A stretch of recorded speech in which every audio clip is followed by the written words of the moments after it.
You didn't vote for it, but here it comes. Joe Biden, Bill Gates, and Pope Francis roll out the Great Reset, a $1 trillion bid to end sovereignty and take away your car by 2030.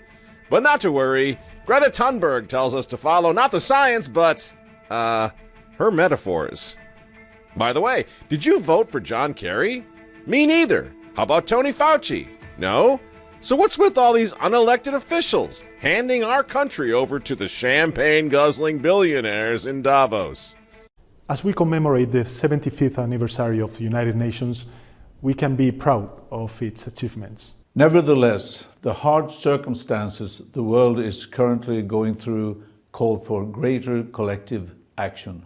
The significance of multilateral cooperation is now more evident than ever. It is time to reinforce multilateralism. If we do not act now, decades of development could be lost. If we do not act now, the 2030 agenda could be out of reach. Despite all the challenges, this is a historic opportunity to build back better and greener. We must raise the bar of ambition to attain the future we want. A future that is fair, safe, inclusive, and sustainable. We are taking concrete actions to transform declarations into reality. We are joining forces because we believe that together we are stronger. Together we can go further. The future is in our hands. Will you join us? The future we want. The future we want. The future we want. The future we want. The future we want. The future we want. The future we want. The future we want. The future we want. The future we want. I have proposed 6 climate-positive actions for building back.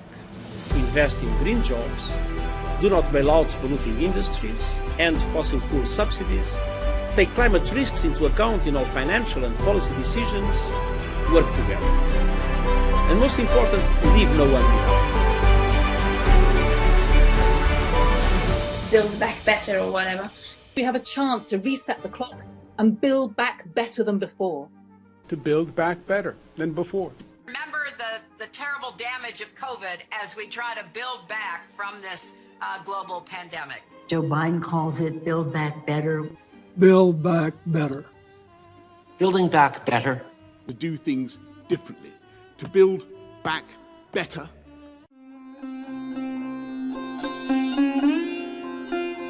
This is Greg Stewart with FreemasonInformation.com. Symbols and Symbolism. Ordo ad Chao. A Latin expression meaning order out of chaos. A motto of the 33rd degree and having the same allusions as Lux et Tenebris. The invention of this motto is to be attributed to the Supreme Council of the ancient and accepted Scottish Rite at Charleston, and it is first met with the patent of Count de Grasse dated February 1st, 1802. When de Grasse afterward carried the rite over to France and established a Supreme Council there, he changed the motto and, according to Linning, Ordo ab hoc, order out of this, was used by him and his council in all their documents. Thank you for joining me on this journey. If you liked what you saw here, click like down below.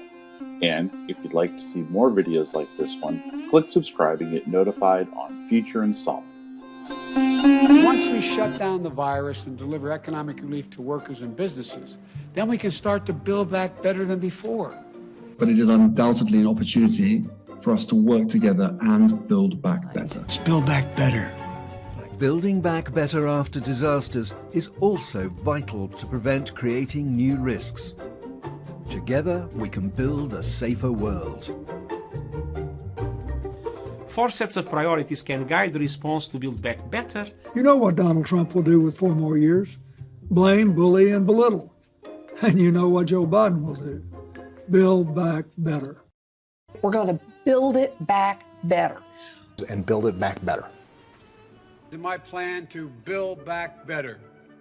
It's a very pertinent question to ask, how do we build back better? Have a chance to reset the clock and build back better than before. To build back better than before.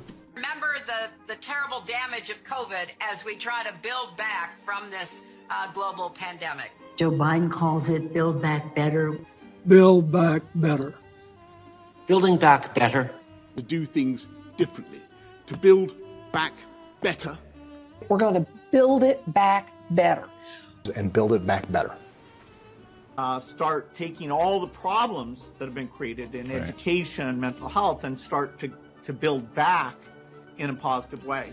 I have launched a booklet called Build Back Better, Britain After Coronavirus. It's about building this country back better. Growing conspiracy following it. It is called the Great Reset. An unprecedented opportunity to rethink and reset the ways in which we live. The great opportunity for reset. The theory even calls Mr. Biden's campaign slogan, Build Back Better, a front for the conspiracy. Build back better. Building back better our economy. Build back better. All elements of the Great Reset are fundamental to building the future we need. This pandemic has provided an opportunity for a reset. It's a big effort to, some would say, to build back better. We would say to really have a great reset. Conspiracy. These crazy hippie Bond villains are actually going to pull all this off. So we're going to talk tonight about what they're doing, what the latest thing is on the Great Reset, their harebrained reset scheme. And after this quick message now, I'm going to tell you why I got a lot of hope that these lunatics are not going to succeed. But what we're trying to do is galvanize groups of entities to come together, because there's no way any government will find or has the trillions of dollars necessary to effect this transition. So there you have it, friends. Remember when you thought it was a conspiracy theory? There you go. There's John Kerry telling you exactly what it is. Exactly what it is. Democracy is dead in America if these guys get their way. And when John Kerry says the private sector, not government, will make it so this is going to happen, you know exactly what he means. For one thing, you've been watching this show for a year, so you know exactly what he means by that. He's talking about the global corporations, isn't he? He's talking about Klaus Schwab's The Fourth Industrial Revolution. That guy, you know? Stakeholder capitalism. Sorry, stakeholder capitalism, of course, not capitalism. Anyway, the stuff that nobody actually wants, least of all the American voters. But these guys, they don't care about the American voters. They don't care about democracy. I mean, it wasn't that long ago. These same cats were out there blowing the hell out of the whole world, you know, forcing democracy at the point of a gun. Now democracy doesn't even matter. Now it's technocracy. They've moved on. They don't care about your right to vote or speak. They do not care about we the people. Of course, you know that. They're not politicians even. John Kerry wasn't elected to anything. But as Joe Biden's climate czar, he's going to reset the whole world. Life is real. Life is earnest. If you're cold, turn up the furnace. And yes, it will happen. And I think it will happen with greater speed and with greater intensity than a lot of people might imagine. In effect, the citizens of the United States have just done a great reset. We've done a great reset. And it was a record level of voting. What astounds me is that as many people still voted for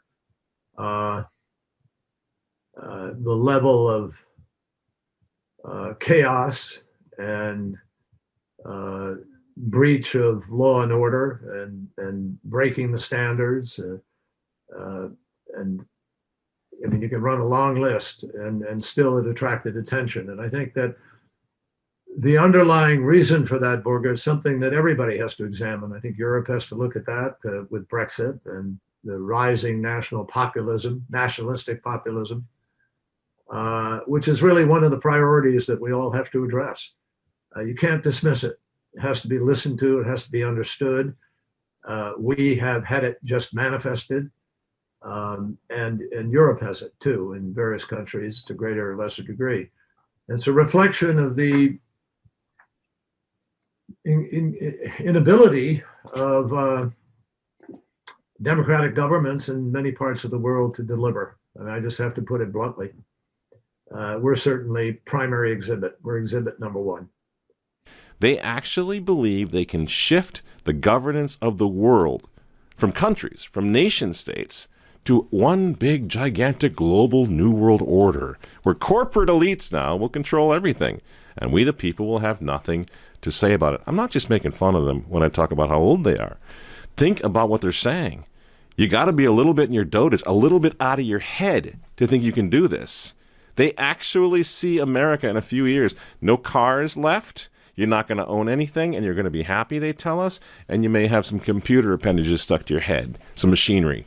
You know, as I said last time, on your head. That's what they want. So their age is relevant. We're dealing with people who are nuts. And they're in incredibly powerful positions. You know, that's why they're tearing down the Constitution right now. Because those are the protections for us. The Constitution, the Bill of Rights, the American founding. They say it's racist. And so if you object to the Great Reset, what are you? You're a racist, of course. So you can't object to the Great Reset because the Great Reset is going to be all about equity and inclusiveness, which means if you're against it, you're opposed to equity and inclusiveness. And who's against equity and inclusiveness other than racists? You're a racist. Ergo, Joe Biden's out there every night mumbling and bumbling along about America's systemic racism as he does his prompter. Cops are racist. Trump was a racist, he reads. Why? Why is he doing this? He's empowering every thug in the street of America to take on a cop. You know that. But the reason he's doing it politically is because the Great Reset depends on destabilization. And what better way to destabilize us than to pit us against each other over something we cannot change, the color of our skin? You know, you're just a racist. And if you say you're not a racist, that's just more proof that you are. You see, because racism is encoded so deeply in your DNA as a white person that you don't even know it's there anymore. You're a sick person. You're a very sick person. And sick people cannot be trusted with anything, especially the vote, especially self-rule. You know, you are the problem precisely because you can't see the problem that you are. You're drunk and you're screaming down the freeway at 100 miles an hour.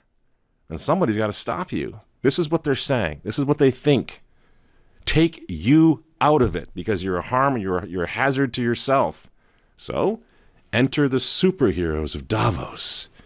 Now, these guys don't care that you're not a racist. They know darn well that that's not really what this is about because they invented this whole thing. Well, everybody's a racist. Even Klaus Schwab, who wants Ubermenches and Supermen, he's not a racist.